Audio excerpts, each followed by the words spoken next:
کشتی والوں نے حضرت یونس علیہ السلام کو دریا میں کیوں پھینکا اور آپ علیہ السلام کیسے 40 دن تک مچھلی کے پیٹ میں زندہ رہے؟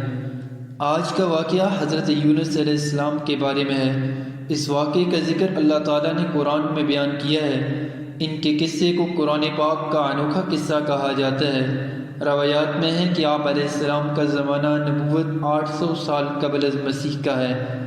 آپ علیہ السلام دریا دجلہ کے قریب آباد شہر میں حق کا پیغام لے کر آئے۔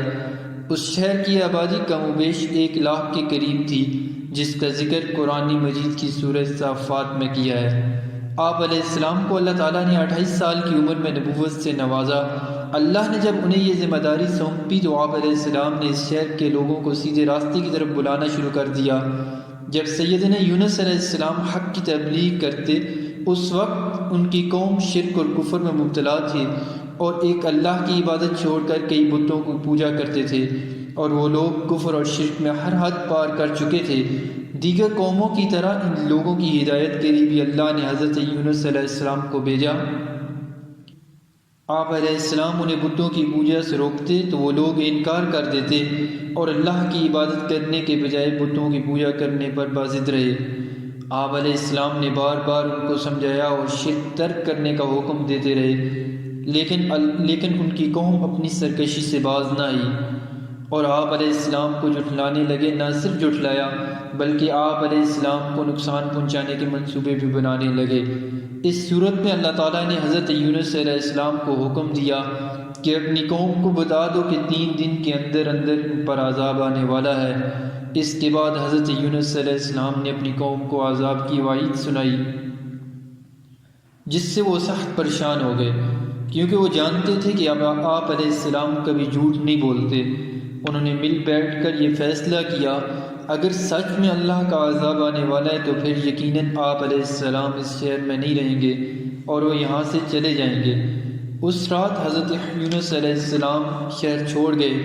ادھر آپ کی قوم کو شہر سے نکل جانے کی خبر ہوئی اور ساتھ ہی اللہ کا عذاب ایک بادل کی شکل میں ان کے سروں پر منڈلانے لگا۔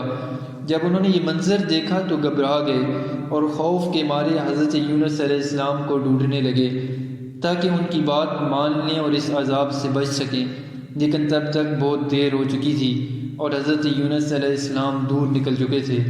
جب کوئی صورت نظر نہ آئی تو پوری قوم نے اللہ کے سامنے رو رو کر سچے دل سے توبہ کی اور حضرت یونس علیہ السلام کے رب پر ایمان لے آئے۔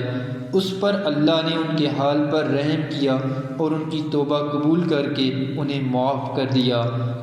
سورہ یونس میں ارشاد باری تعالیٰ ہے، بس کوئی بستی ایسی کیوں نہ ہوئی کہ ایمان لاتی تو اس کا ایمان اسے نفع دیتا، سوائے یونس علیہ السلام کی قوم کے۔ جب وہ ایمان لائی تو ہم نے دنیاوی زندگی میں ان کی رسوائی کا عذاب دور کر دیا اور ایک مدت تک ان کو بہرہ مند رکھا۔ جب ان کی قوم کو عذاب سے نجات ملی، اس وقت حضرت یونس علیہ السلام یہ منظر دیکھ رہے تھے اور وہ اس انتظار میں تھے کہ اب ان کی قوم پر عذاب۔ آپ علیہ السلام کو اس بات کا علم نہیں تھا کہ قوم نے توبہ کر لی ہے اور ان پر ایمان لے آئے ہیں۔ جب عذاب ٹل گیا تو حضرت یونس علیہ السلام خیال کرنے لگے کہ اب تو قوم مجھے جھوٹا قرار دے گی، کیونکہ میں نے اعلان کیا تھا کہ 3 دن میں عذاب آ جائے گا۔ وہاں کا یہ قانون تھا کہ جس شخص کا جھوٹ پکڑا جاتا اسے قتل کر دیا جاتا۔ اس صورتحال میں آپ علیہ السلام نے یہ سوچا کہ اگر وہ واپس چلے گئے تو انہیں قتل کر دیا جائے گا۔ پریشانی کے عالم میں آپ علیہ السلام نے شہر سے نکل جانے کا ارادہ کیا اور چلتے چلتے بحر روم کے کنارے تک پہنچ گئے۔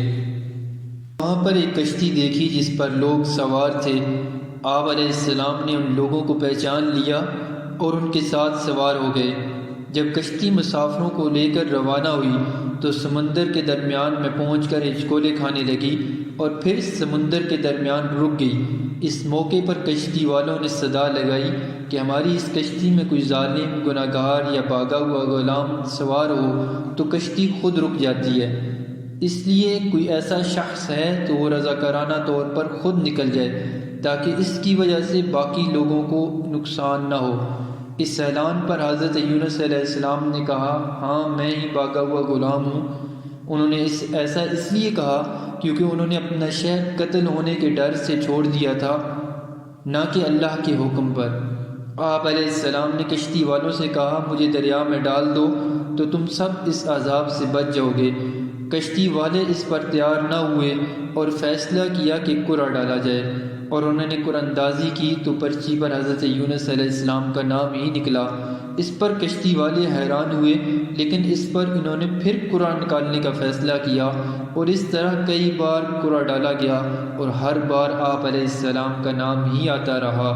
قرآن کریم کی سورۃ صافات میں اس کا ذکر موجود ہے۔ اس کے بعد کشتی والوں نے حضرت یونس علیہ السلام کو سمندر میں پھینک دیا۔ اس کے بعد سے ایک بہت بڑی مچھلی آئی اور اس نے آپ علیہ السلام کو نگل لیا۔ ایک روایات کے مطابق آپ علیہ السلام مچھلی کے پیٹ میں 40 دن تک رہے۔ آپ علیہ السلام نے مچھلی کے پیٹ میں دعا کی۔ قرآن میں اس کا ذکر سورہ انبیاء میں آیا ہے۔ ارشاد باری تعالیٰ ہے، آخر کو اس نے تاریکیوں میں پکارا، نہیں ہے کوئی خدا مگر تو، پاک ہے تیری ذات، بے شک میں نے قصور کیا۔ جب آپ علیہ السلام نے یہ دعا کی تو اللہ نے آپ علیہ السلام کو مچھلی کے پیٹ سے رہا کر دیا، اور مچھلی کو حکم دیا کہ آپ علیہ السلام کو بحفاظت کنارے پر چھوڑ دے۔ مچھلی نے حکم کی تعمیل کی اور آپ علیہ السلام کو ایک ویران جگہ پر اگل دیا، جہاں نہ کوئی درخت تھا اور نہ سبزہ۔ آپ علیہ السلام بے حد کمزور ہو چکے تھے۔ اس وقت اللہ نے آپ کی مدد کی اور ایک کدو کی بیل اگا دی، جس کے پتے آپ علیہ السلام پر سایہ کرتے، اور ایک جنگلی بکری صبح شام اللہ کے حکم پر آپ علیہ السلام کو اپنا دودھ پلاتی۔